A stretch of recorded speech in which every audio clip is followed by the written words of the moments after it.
এই কারণেই অর্কাকে সমুদ্রের অন্যতম ভয়ঙ্কর শিকারী হিসেবে ধরা হয়। প্রথমে তারা গ্রেট হোয়াইট শার্কের ওপর আক্রমণ করে এবং তার শরীর উল্টে দেয়।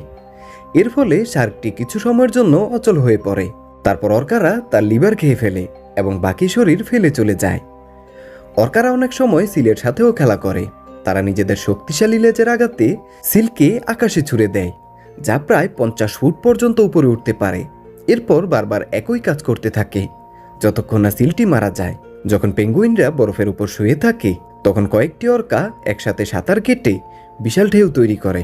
সেই ঢেউয়ে পেঙ্গুইনগুলো পানিতে পড়ে যায়।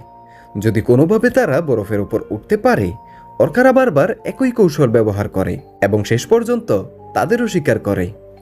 অর্কারা মাতিমি ও তার বাচ্চার পিছু নেয়, কারণ সরাসরি একটি পূর্ণবয়স্ক মাতিমির সাথে লড়াই করা সহজ নয়।